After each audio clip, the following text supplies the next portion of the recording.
Spoštovani predstavniki Evropske komisije, Evropske mreže za razvoj podeželja in kolegi nacionalnih mrež za podeželje.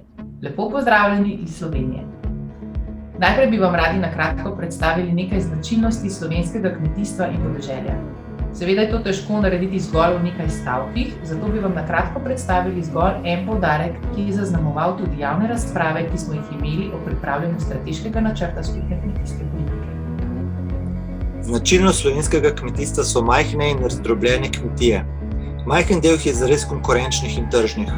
76% kmetijskih površin leži na OMD območjih.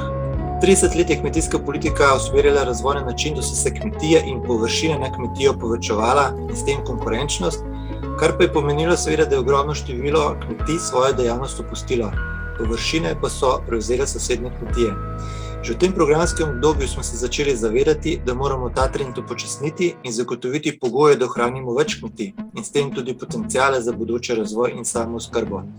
Na podlagi tega je bilo skozi javno razpravo zelo jasno izraženo zagotovitev ustrezne višine neposrednih plačil in OMD plačil kot osnova za kmetovanje ter za nekmetijske vsebine iskanje alternativnih virov financiranja.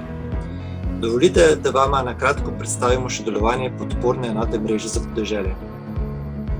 Ekipa podporne enote mreže za podeželje je locirana na Ministrstvu za kmetijstvo, gozdarstvo in prehrano.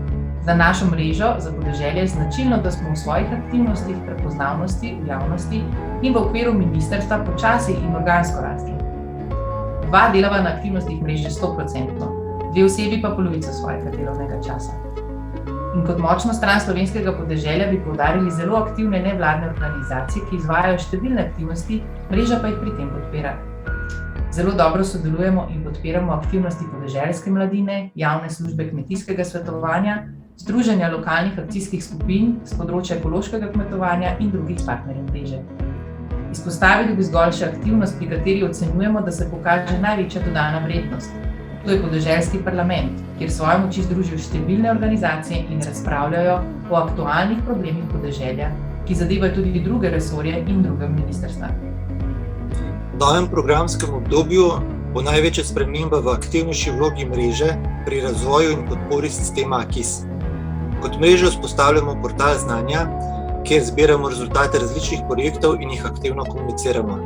Gre za zahtevno delo, ki pa predstavlja potencial za razvoj slovenskega kmetijstva in podeželja. Lep pozdrav in dobrodošli v Sloveniji.